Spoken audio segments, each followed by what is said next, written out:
기도로 주일 예배를 하나님께 드리겠습니다.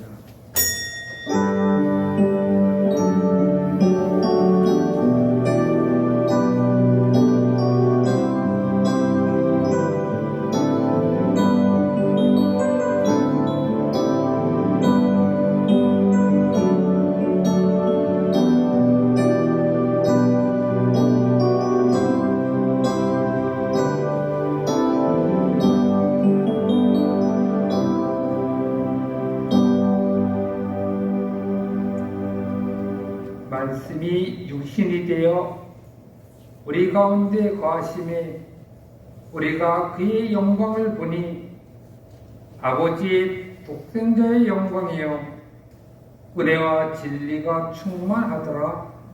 아멘. 거룩하고 자비로우신 하나님 아버지, 오늘도 변함없이 저희들을 사랑해 주심에 주의 이름으로 모여서 예배드리게 하시니 감사합니다.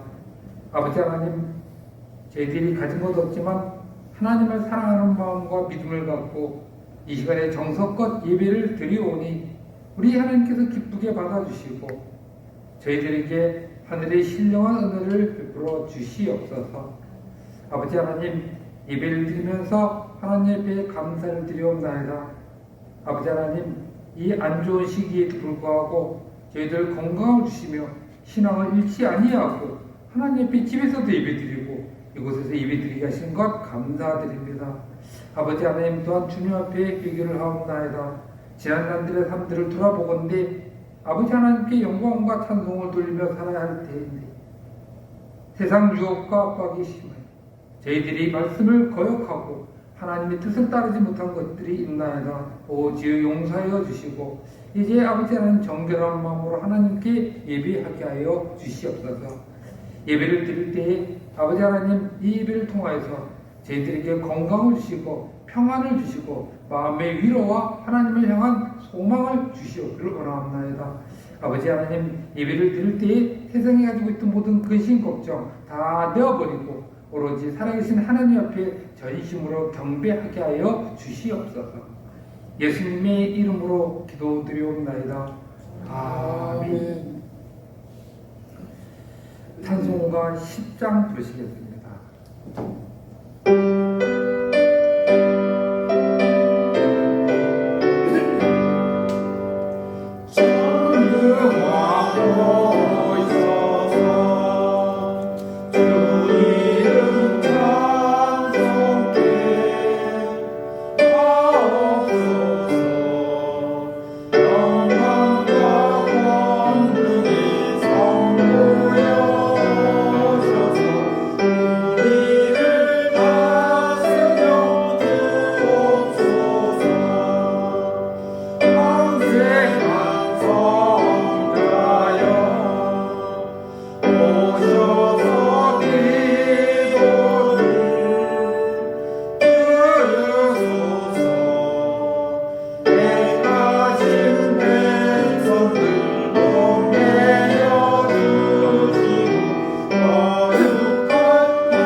사도신경으로 우리의 신앙을 하나님 앞에 고백하십니다.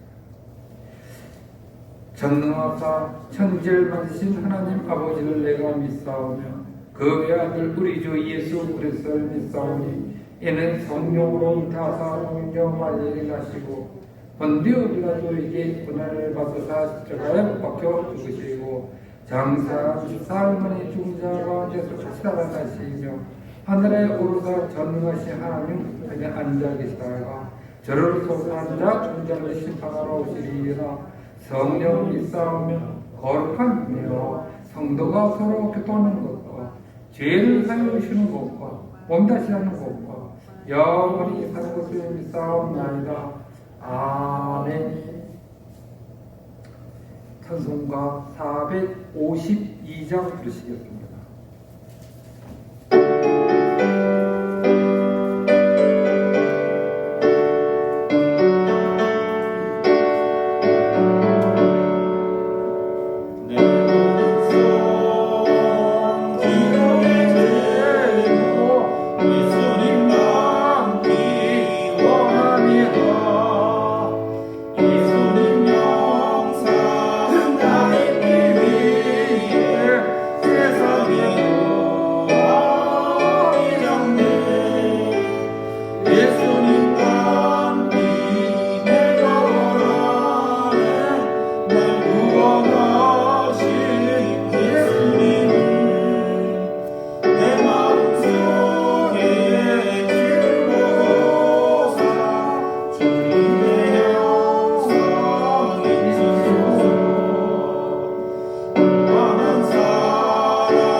최한수 장로님께서 나오셔서 기도해 주시겠습니다. 다 같이 간절한 마음으로 함께 기도하시겠습니다.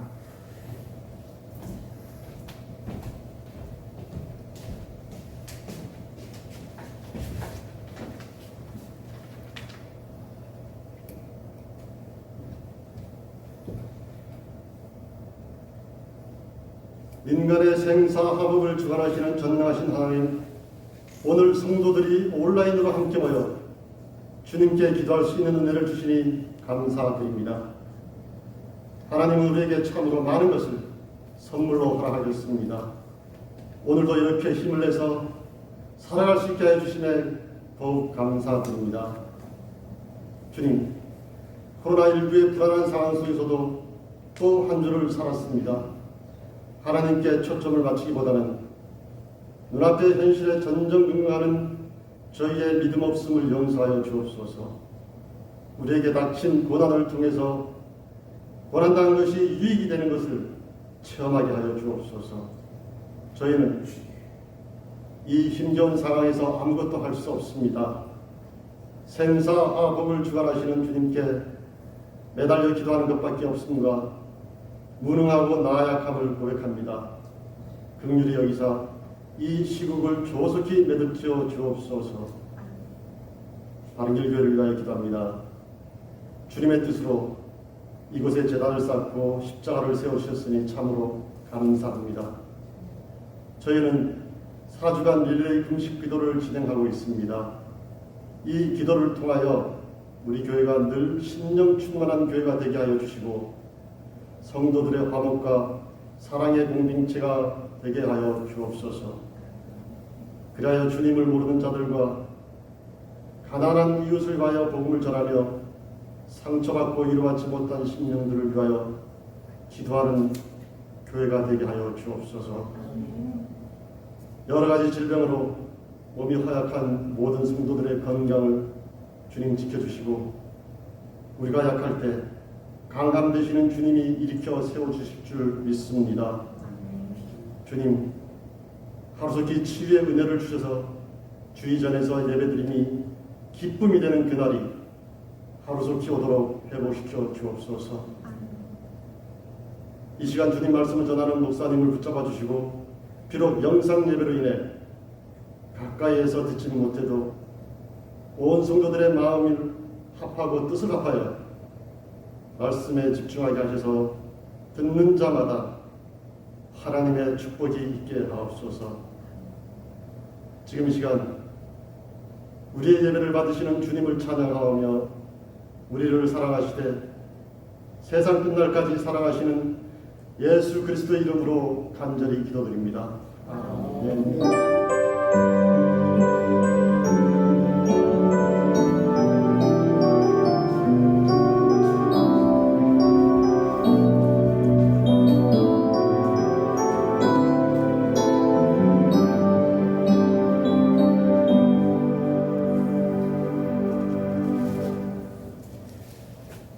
하나님의 말씀 보시겠습니다. 하나님의 말씀은 골로새서 3장 12절부터 17절까지 되겠습니다. 골로새서 3장 12절부터 17절까지 한 절씩 교독하시겠습니다.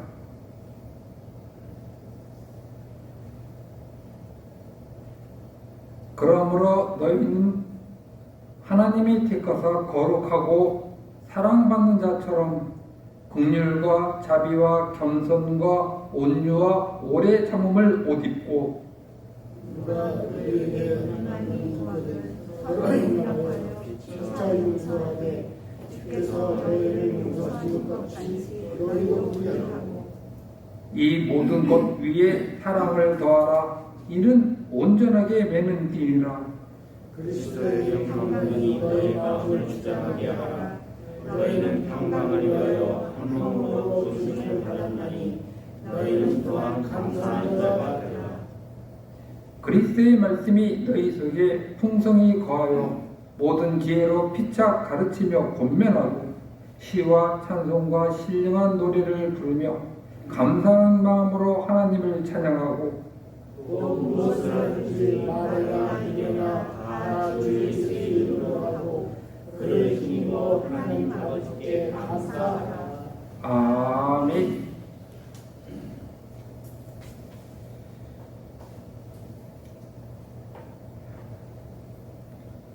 예배를 드리기 전에 참고로 말씀드리자면은 지금 이 예배에는 당회원들과 그 다음에 방송 관계자 그리고 반주자만 모여서 최소한의 인원으로 예배를 드리고 있습니다. 혹시 이 바른길의 방송을 보면서 예배 드린 자들은 오해가 없으시기를 바라겠습니다.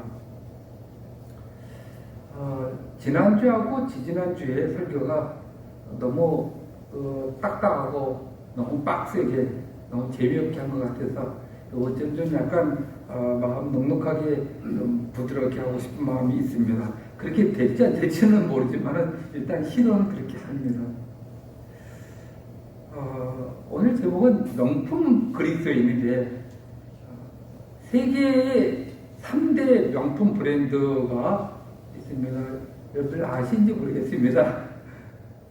루이비통하고 샤넬, 그 다음에 에르메스 이런 제품입니다. 하나 더 넣어서 4대 명품이라고 하면 구찌가 들어가겠죠. 그래서 여성분들은 루이비통하고 구찌, 샤넬, 크리스찬 디올 이런 구두를 많이 신고 있습니다.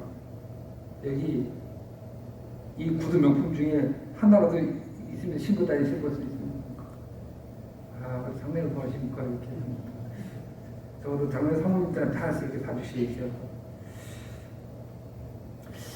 비싼 명품 가방이 있는데, 이게 가격이 얼마나 하고 알아봤거든요. 비싸다 그러더라고요.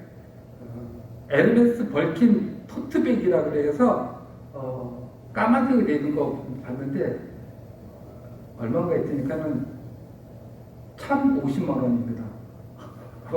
야, 이거 뭐 제가 겉보기에는 우리 집에 막 굴러다니는 가방하고 똑같이 생겼는데 그렇게 비싼 것 같습니다. 명품 브랜드에 또 그렇다지만은 아주 호기심이 나왔고, 그러면 명품 인간, 명품 사람은 누군가 어떤가 하고 찾아봤습니다. 검색해봤으니까는 맨 위에 나온 사람 이름이 누구냐면은 방탄소년단의 B라는 사람입니다. 김태형이라고 한국말인데 여러분들 아시는지 모르겠습니다만 저도 처음 알았습니다. 근데 이 B라는 사람은 30개 여기의 국가에서 350명의 그 패션 업계에 있는 사람들과 영화 감독이 아이 매거진에서 패션 어워드라 그래갖고 가장 그 옷을 잘 입고 품이 있는 사람에서 선정을 했는데 1위로 선정되었습니다. 세계 각국에 있는 그 사람들이 내노라는 전문가들이 다 모여서 투표했는 겁니다. 그래서 이 B라는 그 아이돌은 그렇다고 했는데 뭐 구찌를 입든 그다음에 막 티셔츠를 입든 그 아우라라 그러나요? 뭐 그 패셔니스타의 그 품위가 확 풍겨난다고 그럽니다.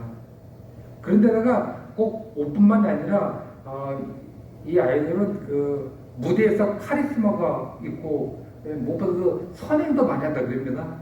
구제도 많이 하고.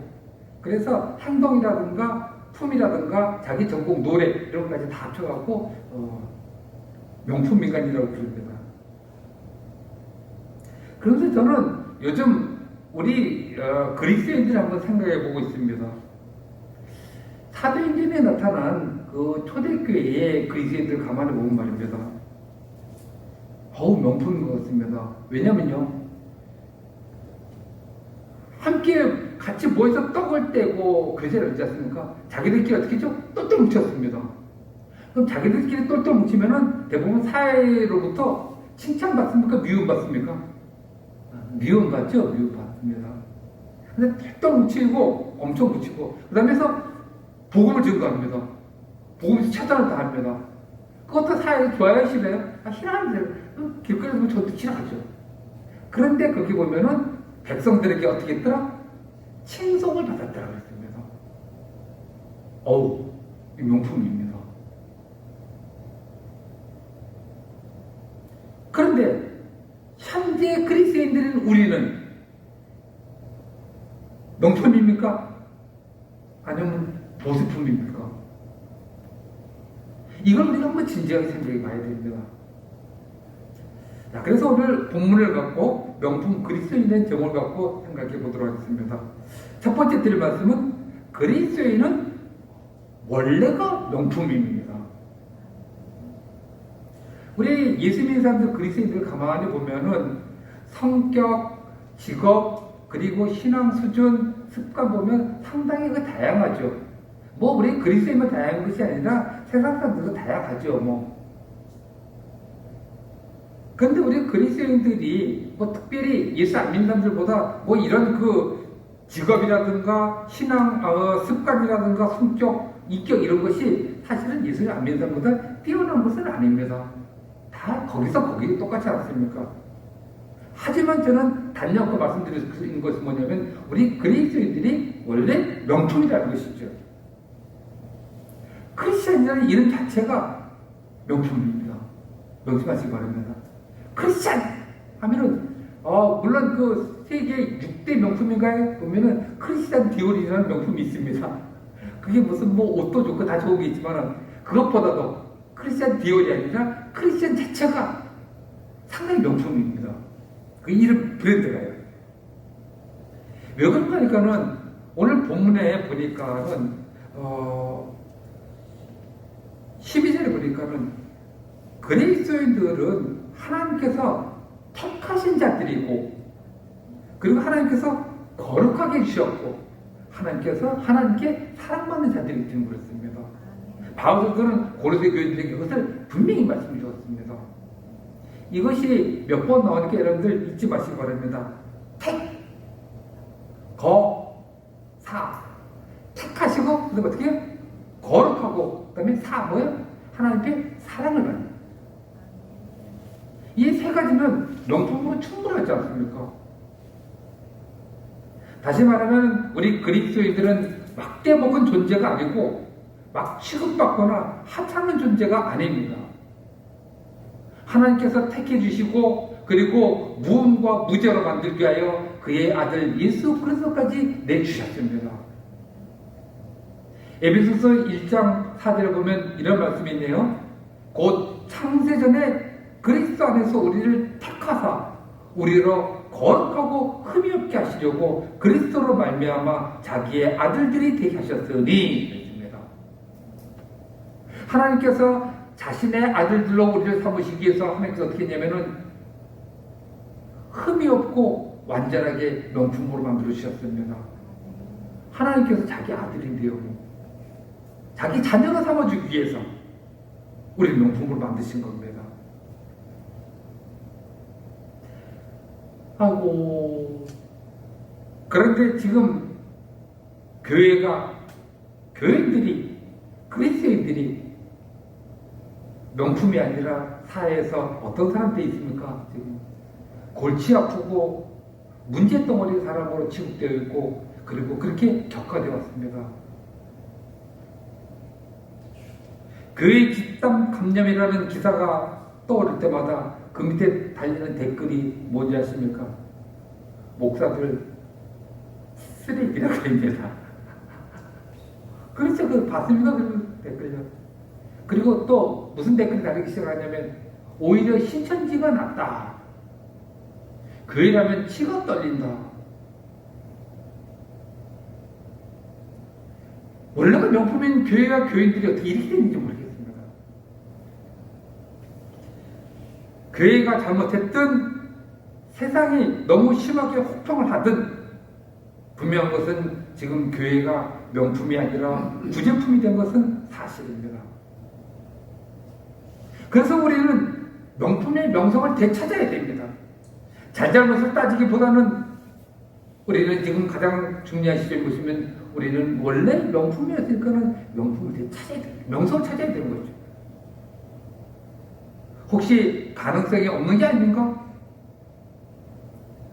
우리 자신을 그리스도인들을 다시 명품으로 만드는 것이 가능성이 없는 억지가 아닌가 하는 의구심을 품게 됩니다. 애초부터 그리스도인들은 싹수가 노란 것이 짝퉁 수준이야 하고 사람들이 그렇게 얘기할 때 우리가 아니다라고 얘기할 수가 있냐 이거죠. 네, 아닙니다. 지금 우리가 다루고 있는 첫 번째 대지의 제목이 무엇이죠? 그리스도인은 뭐라고요? 원래가 명품입니다. 계속 제가 기억하라고 말씀드렸습니다만은 택거사, 하나님께서 어떻게 했다? 우리를 택하시고 거룩하게 하시고 사랑해 주셨습니다. 그래서 우리들에게 지금 뭐가 있냐면은 변함없이 세상에서 우리를 뭐라고 평가하든 우리 그리스도인들에게는 바로 최고급 브랜드의 유전자가 있는 것입니다. 사회의 비난과 교회의 잘못이 있음에도 불구하고 우리에게는 여전히 예수 그리스도의 보혈의 피가 있고, 우리에게는 하나님의 형상이 있고, 우리에게는 성령의 역사의 힘이 있습니다. 즉 명품이 될 요소가 다분히 있다는 것이죠. 그러니까 사랑하는 성도 여러분들, 자부심을 갖고 비전을 갖고 명품으로서 회복하시기를 바라겠습니다. 자, 그러면은 어떻게 명품 그리스도인으로서 회복될 수 있는 것인가? 두 번째로 드릴 말씀은 무엇인가 하니까는 사람들과의 관계를 잘 맺어서 명품 그리스도인이 되어야 합니다. 앞에서도 이야기했지만은 그리스도인들은 명품이 확실한데 현재 교회적으로나 개인적으로나 정말 내놓기 부끄럽고 누추합니다. 어디서부터 해먹게 되는 건가? 바울사도는 골로새 교인들에게 택함을 받은 자답게, 택함을 받은 자처럼, 원래 명품 그리스도인처럼 그렇게 행동을 하라고 우리에게 요구하고 있습니다. 근데 본문에 바울사도가 명품 그리스도인으로서 요구하는 그 요소들이 참 많은데 그걸 다 다룰 수 있는 것이 아니라 이 시대에 맞게끔 몇 개만 말씀드리도록 하겠습니다. 먼저 그 바울사도는 우리들이 골로새 교인들에게 참다운 그리스도인이 되라 그러면서 긍휼히 여기는 자가 되라 그랬습니다. 오늘 본문에 나오죠? 예, 긍휼히 여기는 자, 다른 이를 불쌍히 여기는 것을 명품 그리스도인이 되는 첫 단추를 저는 본 것입니다. 좀 다소 의아가 아닙니까? 명품 그리스도인이 되려고 한다면은 학문이 좋아야 되고 지혜가 있어야 되고 인품이 있어야 되고 사회적으로 모든 사람들에게 칭송을 받아야지 명품 그리스도인이 되는 게 아닌가라고 생각할지 모르지만 바울서도 그렇고 저도 생각하기에는 먼저 다른 사람을 긍휼히 여길 수 있어야지 바로 명품 그리스도인이 될 수가 있습니다. 물질이 없는 사람을 본다면은 교회가 막연하게 볼 수 있는 것이 아니라 교회가 구제를 해야 됩니다. 불쌍히 이렇게 줘야겠죠. 사회가 처음에는 모른다 할지라도 교회가 꾸준히 가난하고 힘든 자들을 계속 불쌍히 여기신다면 그것이 언젠가 드러날 때 있습니다. 또는 누가 건강이 안 좋다 그런다면 교회 식구들이라든가 옆집 사람들이라든가 건강이 안 좋다 그런다면 에이구 안 됐네만 하는 것이 아니라 내 식구가 아픈 것처럼 그렇게 그 긍휼한 마음을 갖고 간절히 기도도 하고 모시고 도와줄 수 있는 이런 긍휼한 마음이 있어야 돼요. 저는 우리 이웃과 공동체를 보면서 이 긍휼히 여겨야 하는 그 범위를 더 확장해 보았습니다. 어떤 사람은 공동체로부터 많이 따돌림을 받는 사람이 있습니다. 행동이 매끄럽지 않아갖고 보면 나쁜 사람은 아닌데 그 사람 신경을 거슬리게 만드는 그런 일들이 이렇게 하거든요. 그런 사람들 자꾸 귀에서 어떻게 했죠? 따돌림을 받습니다. 그런 사람들을 긍휼히 여기게 됩니다. 한 번의 실수를 통해서 괴로워하는 자들도 긍휼히 여기게 됩니다. 또는 우리가 뉴스를 봤을 때에 어떤 수혜를 입은 사람들, 난민들, 굶주린 기아의 어린이들, 그리고 TV에 가끔 나오지 않습니까? 아프리카의 그 기아에 굶주린 아이들이 얼굴만 크고 몸이 말라갖고 누워있는 거, 이런 그 상황을 봤을 때, 불쌍하구나 하고 입으로만 볼 것이 아니라 우리 마음속의 중심에서부터 긍휼히 여기고 불쌍히 여기는 마음이 있어야 됩니다. 이것이 그리스도인들에게 기본으로 돼 있어야지 명품 그리스도인이 되는 거죠. 그런데 이게 보니까는 중요하게 그들을 긍휼히 여길 때 우리는 교만한 상태에서 내가 이만큼 높은 상태에서 불쌍하구나 아이고 안 됐네 하는 것이 아니라 바울서도는 오늘 그 모든 성품의 목록 속에서 겸손이라는 것을 덧붙여 놓았습니다. 우리는 겸손한 마음으로 상대방을 긍휼히 여기고 낮은 상태에서 상대방을 긍휼히 여길 수 있어야 됩니다. 예수님께서 마태복음 5장 7절에 뭐라고 가르치셨습니까? 우리가 다른 사람을 진심으로 긍휼히 여길 때에 하나님께서는 우리를 긍휼히 여겨주신다 그랬습니다. 명품 그리스도인이 되기 위해서 우리가 또 해야 될 것은 무엇인가 하니까는 오래 참는 자가 되어야 됩니다. 12절에 나와 있죠. 요즘 그 시대와 상황이 복잡하고 예측하기 힘든 상태로 진행되어 있습니다. 그래서 세상이 교회를 심하게 욕하고 책망하고 비꼬고 있습니다. 이것에 대해서 좀 심각하게 제가 말씀을 드리고 싶습니다. 세상 사람들이 우리를 욕하고 책망하고 교회를 비꼴 때에 이에 대해서 우리가 서로 책임 전가를 한다든가 세상에 대해서 맞대놓고 함께 욕할 것은 아닙니다. 우리 참아야 됩니다.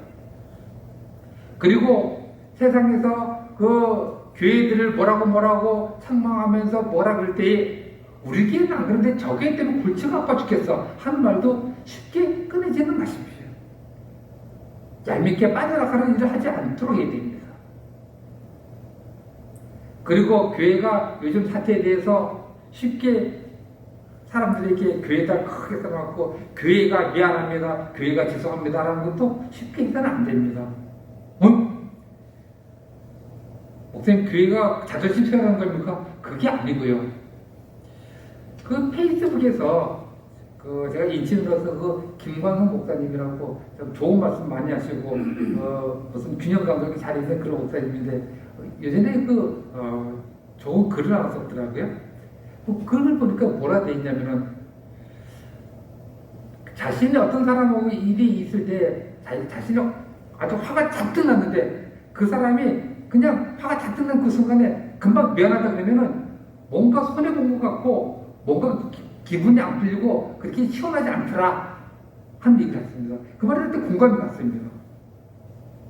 그래서 이 목사님이 뭐라 그러냐면은 요즘 세상에 교회를 많이 욕하고 책망하고 그러니까 교회마다 그런 말 나올 때마다 만하게 써붙여갖고 교회가 미안합니다라고 쓰는 건데 그게 아닌 거라 생각한다고 그랬습니다. 뭐라 하냐면 세상에 교회를 충분히 화가 난다고 화를 풀 때까지 묵묵하게 그 소리를 듣고 교회가 자신을 돌아보는 그런 시간을 가져야 되지 않느냐 이렇게 얘기를 합니다. 공감이 가더라고요. 이 기간 속에 우리가 사실은 바른교회도 그렇고요. 우리는 그 방역도 첫째하고 이런 일이 없는데 세상에 어떤 교회 때문에 그리고 왜 우리 세상에서 우리를 싸잡아서 동시에 똑같이 욕해? 이런 얘기 다 하지 말고 그냥 참으면서 우리가 우리 자신을 돌아보는 이런 시기를 가져야 합니다. 또 대면 예배를 못 드리게 돼서 너무 속상하게 생각하지도 말아야 될 줄 압니다. 비대면 예배를 드리면서 우리가 대면 예배에 대한 그 사모하는 마음을 갖고 빨리 그런 예배를 가졌으면 좋겠다 하는 그런 마음을 키우는 것도 상당히 중요하다고 생각합니다. 또 우리가 대면 예배를 드리는 어떤 교회에 대해서 모상식한 교회라고 함부로 욕하거나 함부로 폄하하지도 않았으면 좋겠습니다. 우리가 모두 일어난 사건 하나하나에 대해서 성급하게 드러내지 말고 조금만 참고 견뎌보고 오래 참다 보면은 하나님의 하신 일이 선명히 드러납니다. 그때 우리가 좋은 얘기를 할 수도 있고 그때 세상에 대해서 얘기할 수도 있고 얼마든지 할 수가 있습니다. 바울 사도는 뭐라고 이야기했냐면은 이런 일에 옷을 입으라 그랬습니다. 잠깐 볼까요? 본문에 12절 하반절 보겠습니다. 긍휼과 자비와 겸손과 온유와 오래 참음을 어떻게 하라? 옷 입으라 그랬습니다. 그 대신 여기 8절 한번 보겠습니다. 3장 8절. 이제는 너희가 이 모든 것을 어떻게 해요? 벗어버리라. 곧 분함과 노여움과 악의와 비방과 너희 입에 부끄러운 말이라 그랬지 않습니까? 자, 뭘 벗어버리라고요? 분함과 노여움, 악의, 비방 이런 거 벗어버리라고요. 아까 제가 얘기했죠? 오래 참지 못해서 저게 왜 저랬지? 세상은 왜 저랬지? 저 사람 왜 저랬지? 그런 거 하지 말라 그랬죠. 비방과 악의와 분냄과 노여움의 옷을 다 벗어버리고 새로운 신상품 어떤 옷이냐면은 긍휼과 오래 참음의 옷을 우리가 입어야지 우리는 어떤 사람이 되면 명품 그리스도인이 되는 겁니다. 여기에다가 14절을 보니까는 바울 사도는 뭘 더 입으라 그러냐면 사랑을 더하라 그랬습니다. 저는 이렇게 생각합니다. 12절에 있는 명품의 요소들 긍휼과 자비와 겸손과 온유와 오래 참음 이것을 한 군데로 묶어서 완전히 아름답게 그리고 이것을 온전하게 묶어서 무엇인가 필요한데 그게 바로 무엇인가니까는 사랑의 띠입니다. 오늘 본문이 나오네요. 사랑의 띠라고 말입니다. 우리가 무슨 행동을 하든지 사랑이 없으면 아름다움이 없고 의미가 없습니다. 사랑이 없으면 진정성이 없고 무엇보다도 사랑이 없으면 하나님께 인정을 받지 못합니다. 무엇인가니까요. 제가 아까 오래 상봉에 대해서 말씀드렸죠. 그때 세상이 교회를 욕할 때에 우리가 속으로 그 분냄을 꾹꾹 참으면서 오래 참으라 그랬지. 참자. 세상이 우리를 뭐라 그럴 때 나중에 두고 보자. 오래 참자. 이거는 오래 참음의 진가가 아니고 이것은 필요 없습니다. 오래 참음에 뭐를 덧붙이라고요? 사랑을 덧붙이라고요. 비난한 자들이 오죽하면 비난을 하겠어요. 비난한 자들이 얼마나 속상하겠냐는 거죠. 그 사람들이 교회 상황을 잘 모르지 않습니까? 할 수 없죠, 뭐. 이해하고 어떻게 해요? 사랑해줘야 됩니다. 우리가 대면 예배를 드리는 교회에 대해서 분노가 가득하면서 속으로 같은 교회니까 내가 참지 솔직하게 아이고 하고 억지로 참지 마시기 바랍니다. 그런 교회에 대해서 뭘 가지라고요? 사랑을 가지라고요.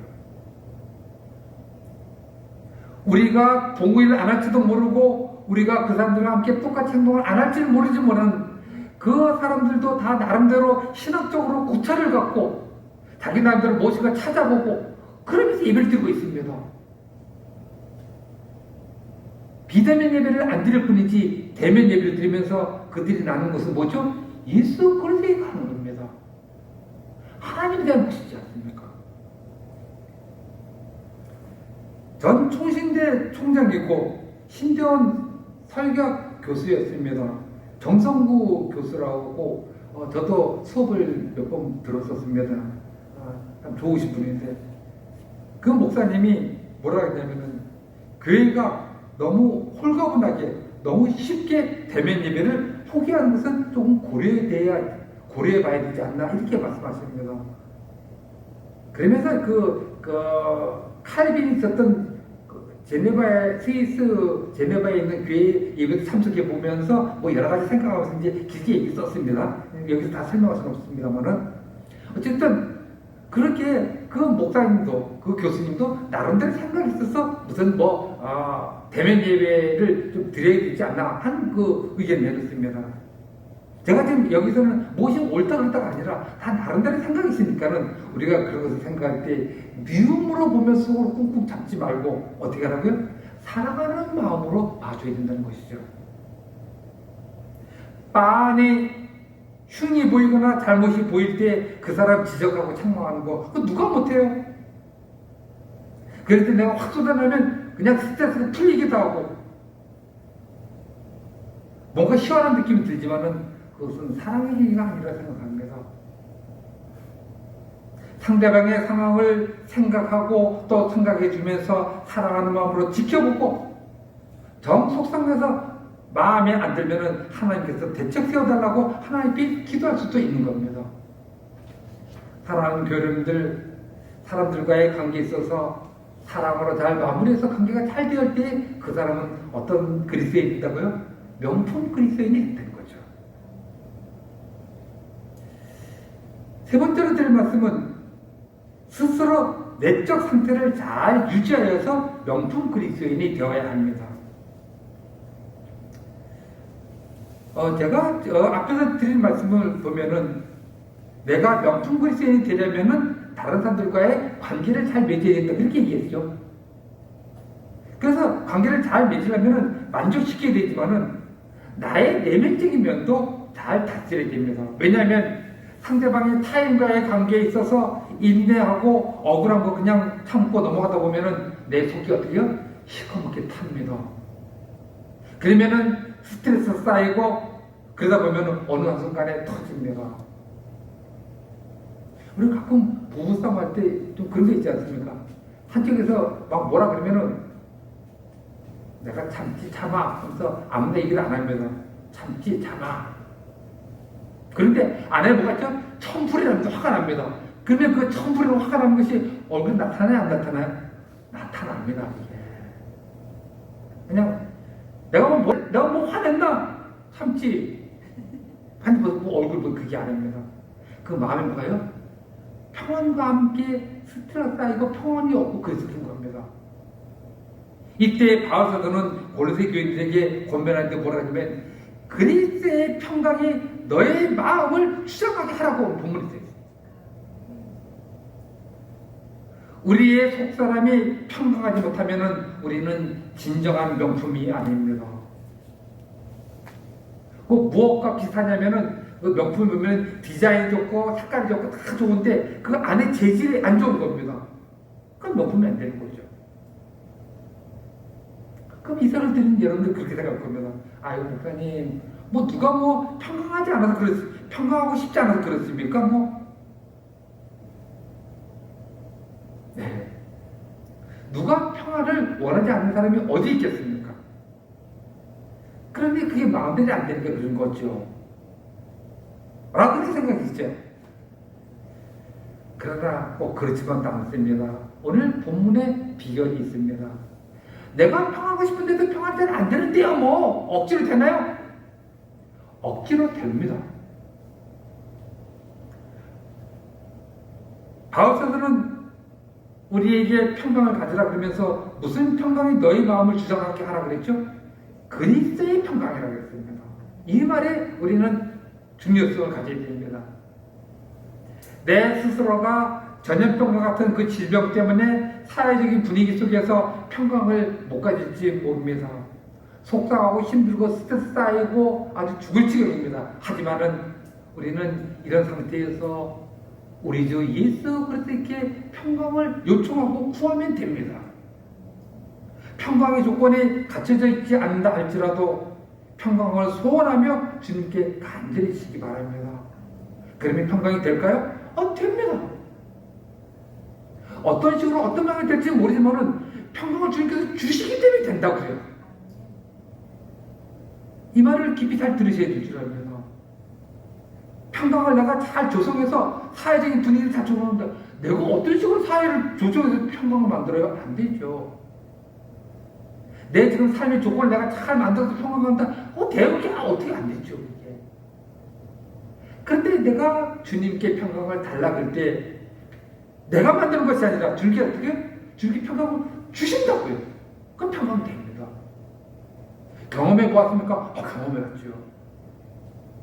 저는 솔직히 30대, 40대 될 때까지도 이런 설교를 하면서 잘 안 된다고 생각했습니다. 마음에 근심인데 근심을 없앨 수 있느냐? 근심이 어떻게 안 돼? 근심을 못 떨굴 줄 알았습니다. 마음의 평안이 오지 않는데 평을 어떻게 얻어? 안 될 줄 알았거든요. 50 넘어서 지금 목회하다 보니까는 많이 경험했습니다. 성도 여러분들, 주님께 평강을 요청하면 주님의 방식으로, 세상 방식이 아니라 주님의 방식으로 우리들 마음이 완전히 평안하게끔 평강을 주십니다. 다음으로는 어떻게 평강을 얻냐면은 교회로부터 얻는 평강이 있습니다. 뭐가 교회로부터 얻는 평강이 있어요? 교회 자체가 스트레스인데요, 뭐 하고 생각할지 모르지만은 이거 신앙의 몫입니다. 교회가 아무리 쭈그렁으로 못생기고 이것저것 마음에 안 든다 할지 모르지만은 교회 자체가 스트레스냐, 교회가 평강을 주느냐 하는 것은 그 개인의 신앙의 몫입니다. 오늘 본문에 보니까는 우리는 무엇을 위해서 한 몸으로 부르심을 받았다고요? 평강을 위하여 한 몸으로 부르심을 받았다고 했습니다. 그러니까 우리는 한 몸으로 부르심을 입은 자들이라고 본문에 쓰여 있죠? 교회가 뭡니까? 한 몸으로 부르심을 입은 자들입니다. 그 한 몸으로 부르심을 입은 자들이 교회에서 무엇으로 부르심을 받았냐면 평강으로 부르심을 받았습니다. 즉 교회라는 것 자체가 사람들이 모임에서 스트레스가 아니라 바로 평강을 위해서 세워봤다는 것이죠.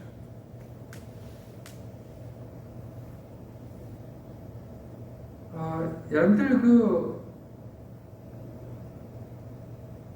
김동호 목사님이라고 아시나요?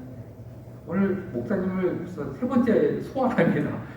요즘 목사님들 제가 많이 보게 되니까 그래서 다른 게 목사님들 그리고 유명 목사님은 이 시대에 뭘 어떻게 행동하고 계시나 하고 보느라고 자꾸 보다 보니까는 이런저런 이야기가 나오더라고요. 근데 이 김동호 목사님이 어느 교회에 개척교회에 설교를 하게 되었습니다. 그래야 속으로 야 지금 시대가 있는데 지금 어떻게 또 개척교회를 시작하지 이렇게 생각했습니다. 근데 비대면 예배로 설교를 하시더라고요. 근데 그 김동호 목사님이 뭐라 그러냐면은 교회가 개척을 해서 몇 년 내에 성도 50명, 100명 이런 거 목표하지 말아라 그랬어요. 교회를 키우려고 하지 말고 교회들을 행복하게 만드는 교회로 세우라는 것이죠. 그럼 그 목사님이 말이죠. 김동호 목사님이 무슨 뭐 교회의 그 부흥을 못 시켜보고 큰 게 있어보지 못해서 작은 게 있으니까는 괜히 미리 그렇게 얘기하는 것이 아닌가 할지 몰라도 김동호 목사님 큰 교회만 있지 않았습니까? 큰 교회에서 부목사로 있다가 승무익교회라고 해서 또 목회도 아주 크게 했었습니다. 그걸 본인이 다 경험해봤죠. 그러면서 하는 얘기가 뭐냐면은 정작 중요한 것은 교인들 숫자를 많이 늘리는 것이 아니라 교회에서 교인들이 어떻게 하라고? 행복하게 만들자고. 그래서 교인들이 교회에서 형제같이 지내고 마음과 정을 나누는 그런 교회가 만들고 그런 교회로 만들고 그리고 평안의 중심이 되는 교회가 되라고 그렇게 고민하고 있습니다. 교회가 무슨 운동이나 정치나 뛰어드는 것 원치 않습니다. 사실 현재 많은 교회들이 평강이 아니라 불평을 주고 있어서 속이 상하지만은 그러나 우리 주님께서 머리가 되시고 몸이 되신 교회를 생각하시기 바랍니다. 그 주인이 예수님이 되신 그 교회가 참된 교회며 우리에게 평안을 줄 수가 있습니다. 사랑하는 교회 여러분들, 이 교회를 생각할 때에 또 우리 교회뿐만이 아니라 다른 교회를 볼 때 교회가 스트레스 생각하지 마시고 교회의 머리가 누구라고요? 예수님이십니다. 예수님은 어떤 예수님이요? 평강의 예수님이십니다. 그 예수님을 그러면서 교회를 통하여 내려오는 그 평강을 내가 받고 내 마음이 평안해짐으로 인해서 여러분들 명품 그리스도인이 되시기를 간절히 축원합니다. 이제 결론 겸 마지막으로 하나 더 말씀드립니다. 네 번째로는 명품 기업의 CEO와 함께 하는 관계를 가짐으로 인해서 명품 그리스도인 되시기 바랍니다. 즉 명품 기업의 최고의 경영진과 교통을 갖고 좋은 관계를 가짐으로 인해서 우리는 명품 그리스도인 될 수가 있습니다. 이것이 그리스도인 되는 데에 명품 그리스도인 데 있어서 가장 기본적인 조건이라고 저는 생각할 수가 있습니다. 다시 말하면 우리는 우리를 명품으로 만든 하나님과 지속적인 관계를 갖고 그분과 교제하면서 살아야 된다는 것이죠. 명품 가방이라든가 명품 구두는 한번 만들어 놓으면 그 회사와 그 회사의 CEO와 관계가 끝이죠. 이제 본인 쓰기 나름이죠. 뭐 여기서 잘 만들어만 내면 됩니다. 그런데 명품 애완동물은요, 강아지 생각해 볼까요? 최고의 용의 강아지 생각하면 그 강아지를 받은 다음에 계속 그 강아지를 어떻게 했죠? 관리해줘야 됩니다.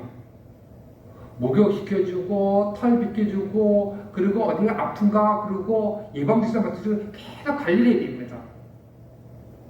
하물며 우리는 가방도 아니고 애완동물도 아닙니다.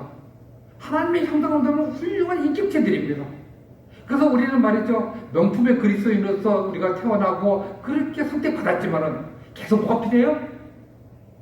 하나님으로부터 뭐가 관리가 필요합니다.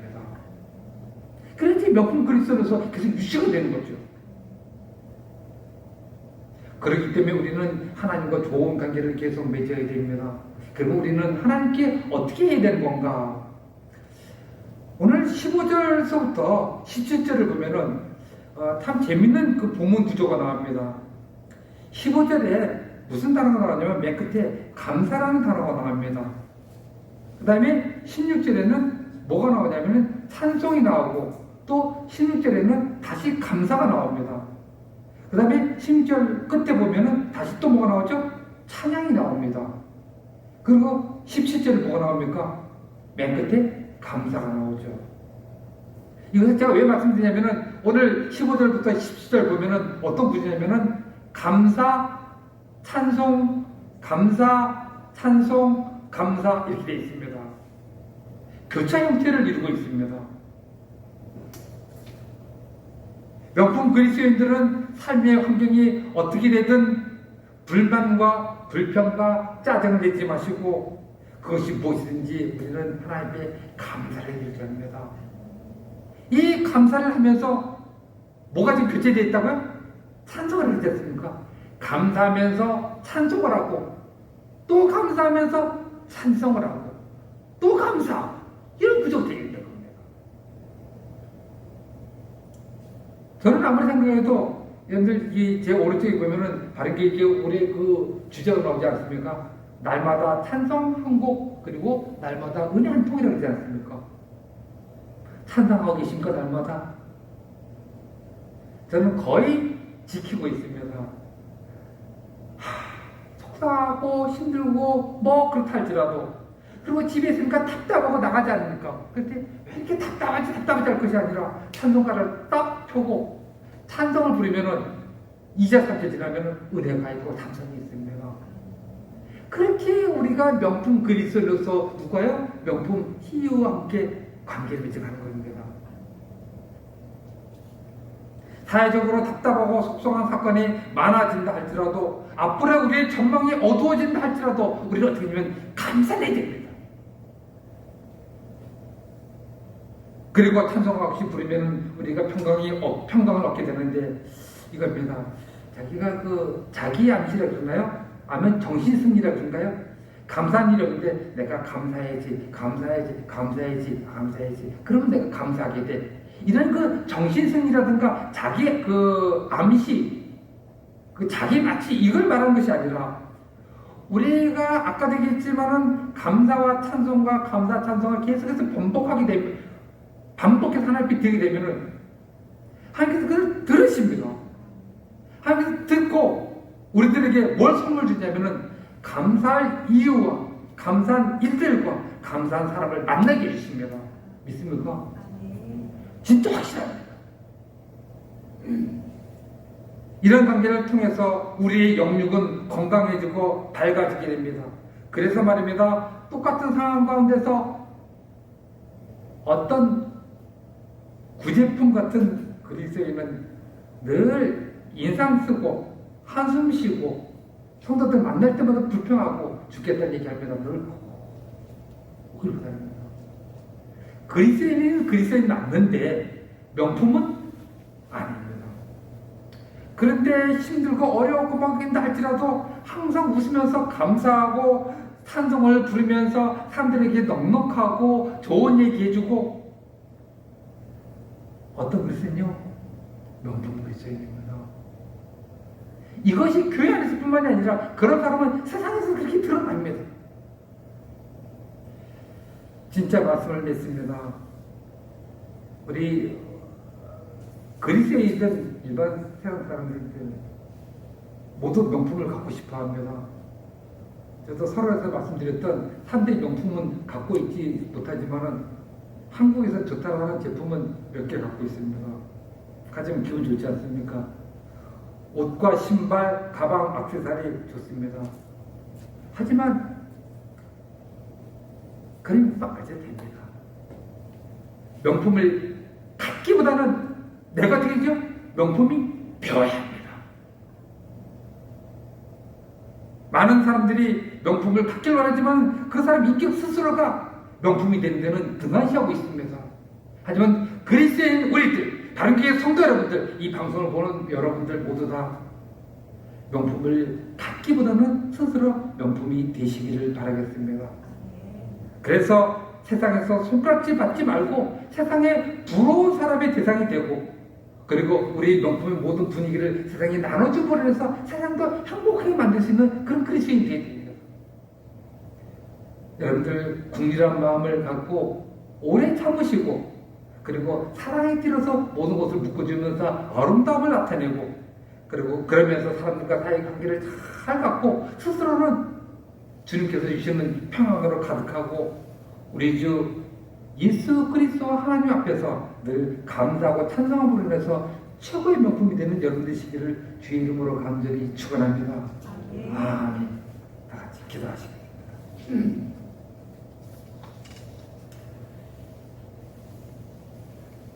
하나님 아버지 감사합니다.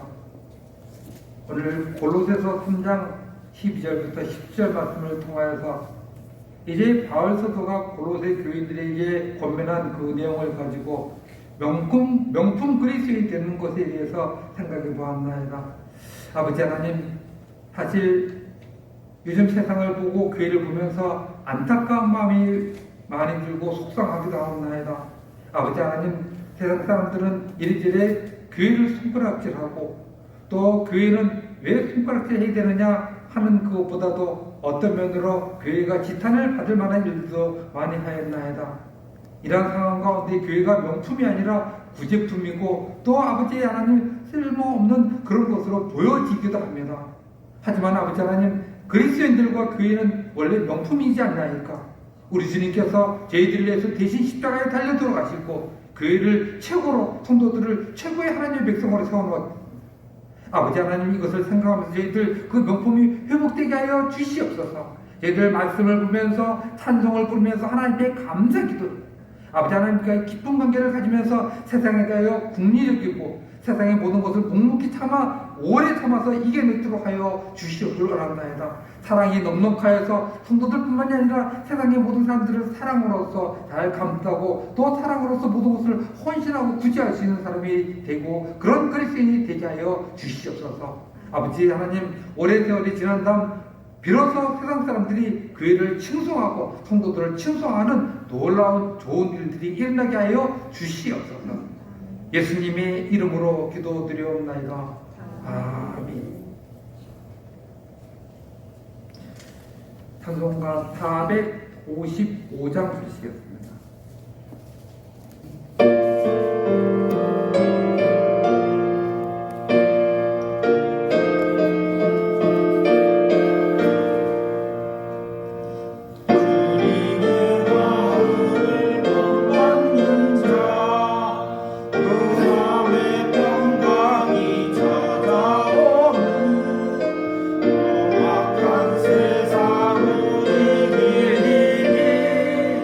아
말씀드리겠습니다. 그동안 릴레이 금식기도에 참여해 주신 성도 여러분들께 감사를 드립니다. 아울러 금식을 하면서 가정을 위해서 각 자신의 가정을 위해서 기도했던 기도의 소원들이 다 이루어지기를 주님의 이름으로 축복합니다. 그리고 우리의 공통 기도 제목들이 다 이루어져서 교회가 하루속히 공적 예배가 회복되고 또 사회에서는 코로나가 소멸되기를 간절히 바랍니다. 금식 기도는 마쳐졌지만은 코로나 소멸을 위해서 우리 성도 여러분들 계속해서 전심을 다해서 기도해 주시기를 바라겠습니다. 그리고 오늘 원래는 두근두근 함께 예배였습니다. 생각만 해도 추억이 돋습니다만은 그래서 우리가 비대면 예배이기 때문에 두근두근 함께 예배를 못하니까 제가 주중에 비대면 상태에서 두근두근 예배를 함께 드릴 수 있도록 프로그램을 제시해 드리겠습니다. 지금 설명이 자세한 건 복잡해서 자세히 못 드리고 밴드에 대해 여러 가지 프로그램을 내놓아서 여러분들이 함께 참여해서 기쁨을 나눌 수 있게끔 그렇게 하도록 하겠습니다. 기대해 주셨으면 좋겠습니다. 그리고 비대면 예배를 할지라도 하나님의 사역과 그리고 교회의 모든 사역이 계속해서 이어지고 있습니다. 또 선교사님들에게도 우리가 계속 후원하는 것도 계속되고 있고 또 캠퍼스에 우리 대학생 선교회에 후원하는 것도 계속 이어지고 있고 교회가 유지되는 것도 그대로 계속되고 있습니다.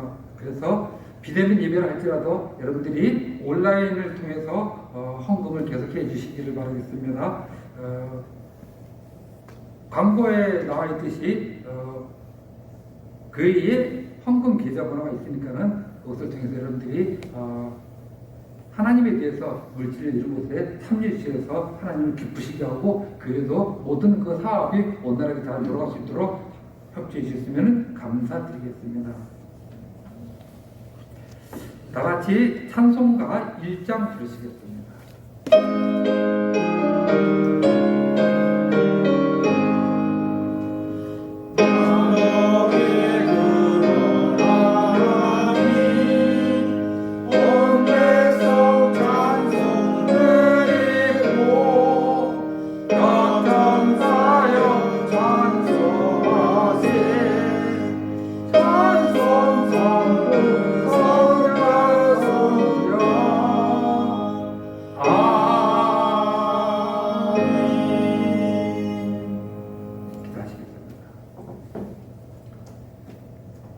지금은 우리 주 예수 그리스도의 은혜와 하나님 아버지의 무한 자비하신 상하심과 성령님의 교통하심이 오늘 말씀에 기록된 대로 하나님께서 주신 모든 그 명품의 성품을 다시 회복하여서 사회적으로나 교회에서 명품 그리스도인으로서 하나님 앞에 영광 찬송 들리고 하나님의 이름을 널리 드러내기를 원하는 이 시간에 예배드리는 성도들의 머리 위에와 그 가정 속에 이 교회 위에 명품 그리스도인에서 회복한 모든 가정 속에 이제로부터 영원토록 함께 있을지어다. 아멘.